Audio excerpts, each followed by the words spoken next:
The importance of agriculture cannot be overemphasized. We need to feed ourselves. We need to be able to meet, like our basic needs, which is first and foremost food for everyone. Both the children on the street, the people on the street, give any average man food. And then you can speak grammar to his ears and he will listen.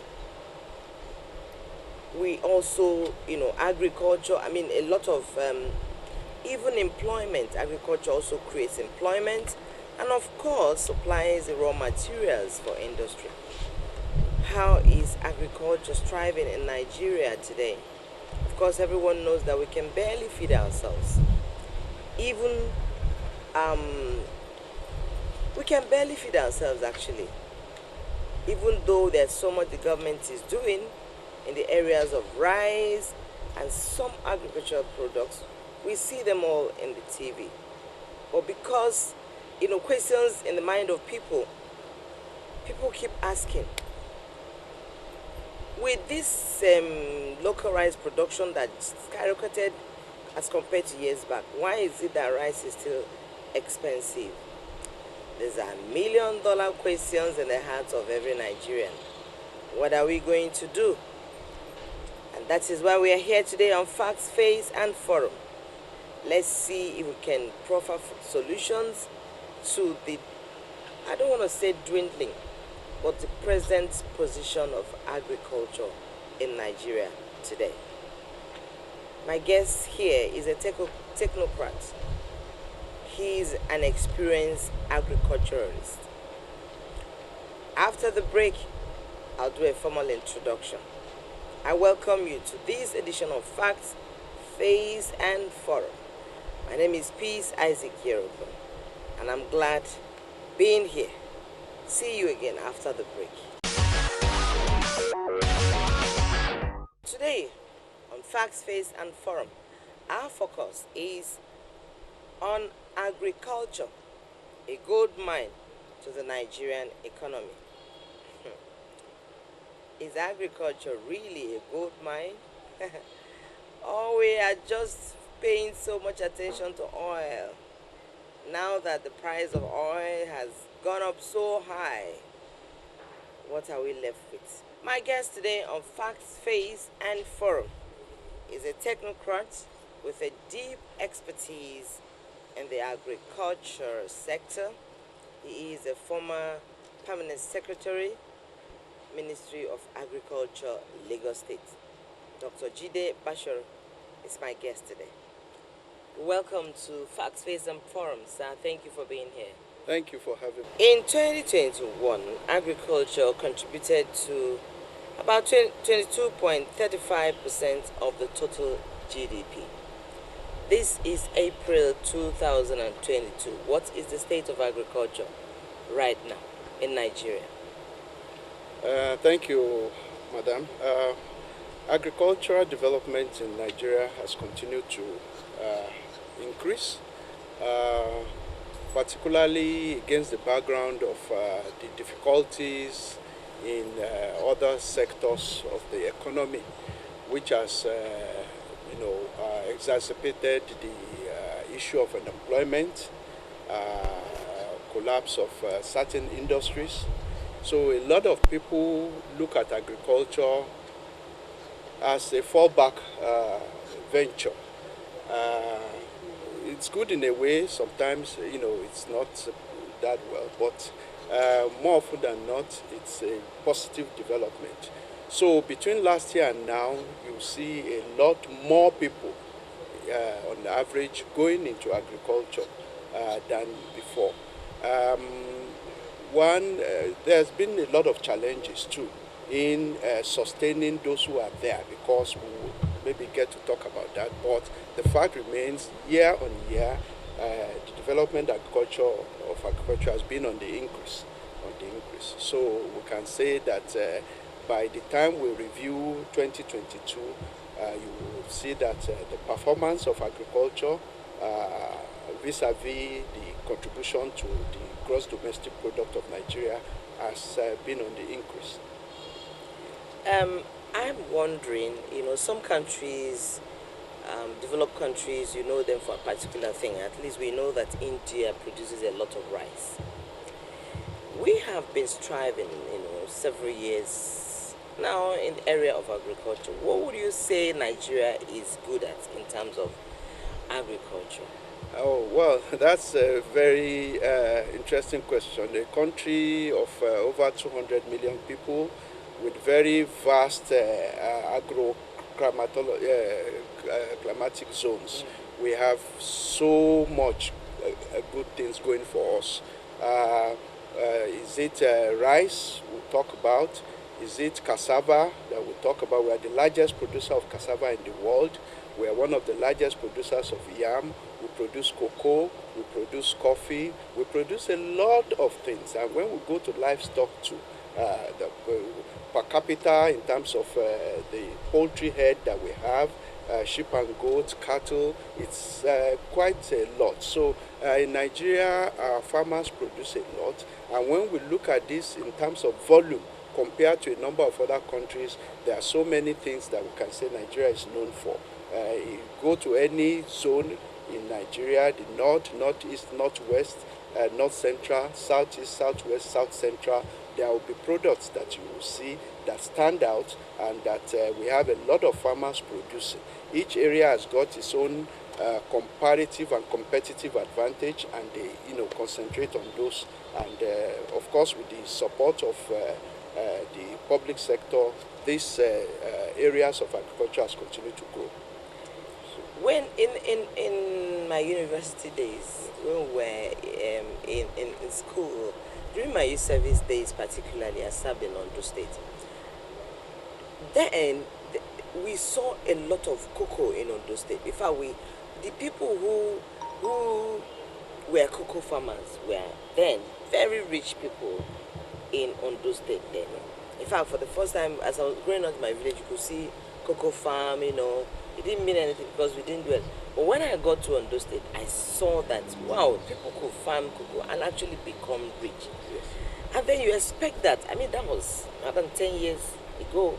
Then you expect that now, 20 years down the line, nothing almost nothing is there. You expect that Nigeria would have grown to the point of manufacturing or producing, finished products like chocolate and a whole lot. But instead, we don't hear so much about cocoa. And we used to hear granite pyramid in those days when we were in school. But all of those, right now, we could hardly hear it.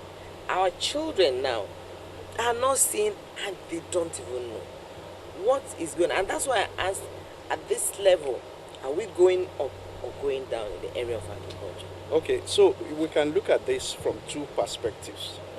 The first is that agriculture, the way we look at it, it's not a single entity. It's a value chain. From input production to input distribution to the actual farming to adding value to what you have farmed to marketing and distribution.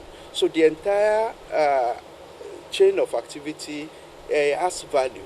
And when we look at agriculture, a lot of people just look at agriculture simply as the act of the production, the farming. And this is not really so. That is one aspect. So as the real farming is developing, the corresponding development in other segments of the chain are not there. For example, the industrial aspect, processing, adding value, distribution, packaging in a manner that is acceptable to the modern world is not going on. Okay. So that will look like a kind of decline.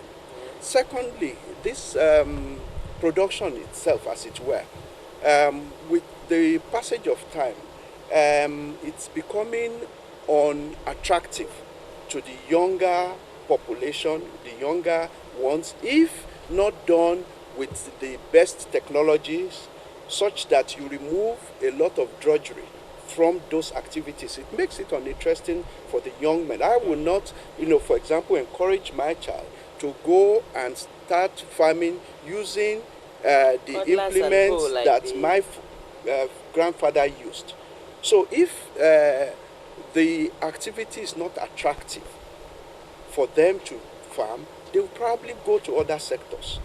So those are the challenges that we face. So it's a combination, but when you look at it in terms of volume of what we actually produce, it has continued to rise despite all these difficulties.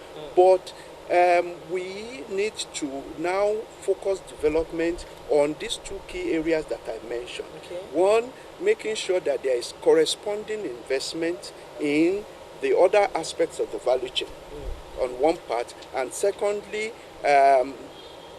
investing in areas that will make agriculture more attractive to the youth. I'll give you a classic example. Let's say oil palm. It's a story that everybody knows, that a country from Southeast Asia took oil palm from Nigeria, and after a few years became the largest producer of palm oil in the world. What did they do? They took the oil palm, developed seedlings, and opened thousands of hectares of land. Opened them up, partitioned them into manageable portions, and allocated them to the youth of that country at that time.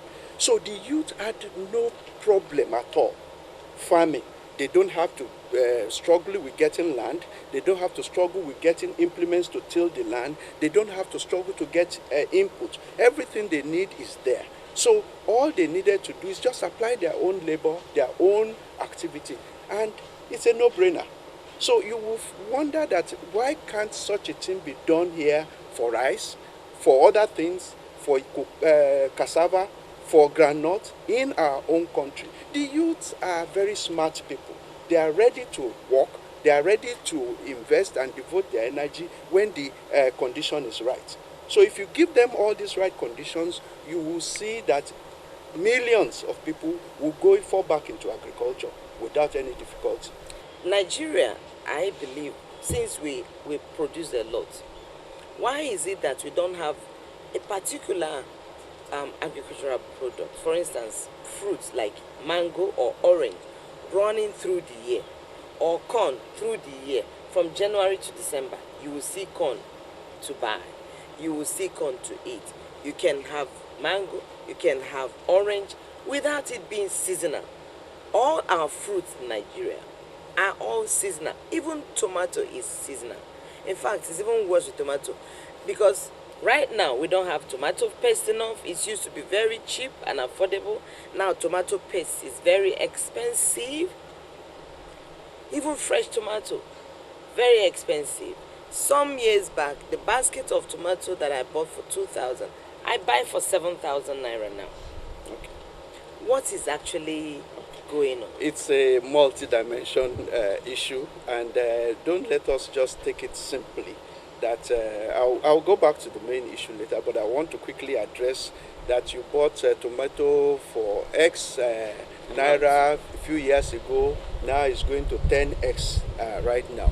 One thing we have to bear in mind, which affects all activities, is number one, the farmer that is planting the tomato will buy inputs at the prevailing market prices.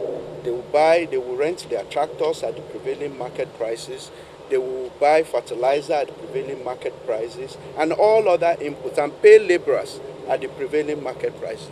So at the end of the day, when they harvest and sell their products, they will sell at prices that are commensurate to the level of input they have put in there. So it's not as if the farmer is making out of this world profit.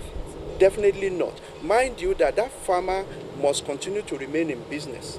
He sends his children to the same school that other people who are non-farmers do. He goes to the same market like other people do. So all those issue of rise in prices of food items should be looked at side by side with the general economic situation in the country. So there is not so much a big deal about that. Okay. What is important is, however, is affordability.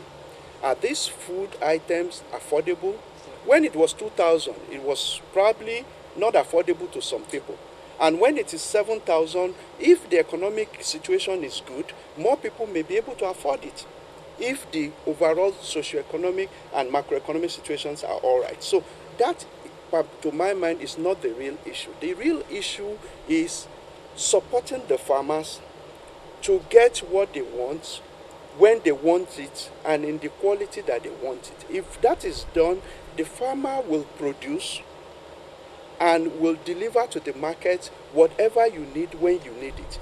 You talk about seasonalities. Yes, there are some crops that are seasonal. There's nothing you can do about it. You cannot produce mango off season except you begin to introduce technologies that are probably not sustainable. You cannot produce cocoa off season in Nigeria. Okay. Do you understand? So what is important is to produce as and when doing good quality and quantity. You can harvest, you can preserve, you can add value so that these products are available throughout the year. But for some annuals, some other crops like tomato, like other crops that you can produce under irrigation, that you can produce all year round. Yes, with the right investment, you can do all that.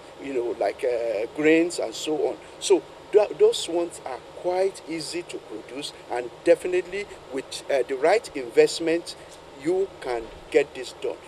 There are, the bottom line, I will tell you, is that the average farmer in Nigeria still does not have requisite access to means of production compared to other farmers elsewhere. When I say means of production, you are talking about first land, then you are talking about other inputs, put together access to finance. Access to finance to Nigerian farmer is nowhere near comparable to other parts of the world. So why is it so? It is so because cost of fund is so expensive. I will give you a classic example. Any product, let's say poultry, for example. If you are doing poultry production, you are producing chicken. The best you could do is maybe 10 to 13% profit on investment in a cycle of poultry production. Imagine if you now go to the bank and borrow money at 15%. That means there's no way that farmer is going to survive. It's not possible. Why is the government not intervening? I don't want So to say now not... the government is intervening, but the issue is complex in the sense that the number of people who want what is available is much. So really and truly, it is not a difficult problem to solve. All we need is the readiness, of all the players. That is, they are ready to be part of this project together and make it work. Then it will work. There are so many questions coming up in my mind that I want to ask you, but I may not be able to do all of that because of time. Thank you very much, Dr. Jide Basorun. Thank you so much for being on this set with me today. Thank you. We appreciate your presence. Thank you. It's my pleasure. Indeed, agriculture is a gold mine in Nigeria if and only if all the players come to a roundtable discussion and agree on how to go about it. The government, the farmers, and the financial institutions. This is according to Dr. Jide Basorun, my guest today. I hope you enjoyed this part of the discussion. Moving on, facts, face, and forum. Let's go to the markets and just see if there is a little hope. This is April, to see if the prices of onions has gone down a little bit as compared to December 2021. Late last year, the price of onion at the market was ridiculously expensive. At the beginning of this year, its price was relatively reasonable. Howbeit, lately there has been another upsurge of the price of onion at the market. Let's hear what the people have to say. Onions before dem dey sell am sef 85 patapata 10,000 but now 85 75,000. Before 30, now 80,000, 70,000, 75 now. So Now it's 25,000 instead of 8,000 of 3 weeks ago. Transport is too much. That's why everything costs. Onion is believed to have lots of health benefits. It's also known to have antibiotic properties. Nevertheless, there are some commodities in the market that Nigerian homes cannot do without, regardless of the price hike, and onion seems to be one of them. Thank you so much for being part of today's edition of Facts, Face, and Forum. It's been an interesting time. I was thoroughly educated. I wish all things will be put in place. Maybe retiring from here in NTA, and maybe considering going to the farm, but not to use cutlass and hoe like the ancient grandparents did it though. I don't have energy to do that. But if government will support us, bring all modalities, everything we need, a whole lot of us are planning to go into the farm, because we must feed ourselves. We must sustain ourselves. We must feed this country. And you know what? People are getting married. The population is like increasing on a daily, because people are getting married. You can't say somebody who just got married or who is getting married this Saturday should not give birth. So what's the plan? We must feed all of these people being given birth to. And we do hope that the government, the financial institutions, and even the farmers will do the needful to ensure that we feed ourselves and then export and make more money. Everything shouldn't be oil. In fact, let me stop it at that. Thank you for being part of today. My name is Peace Isaac Yerokun. I'll see you again next week. Please check our social media handles, YouTube, to catch up with this episode in case you are not able to watch. Bye for now.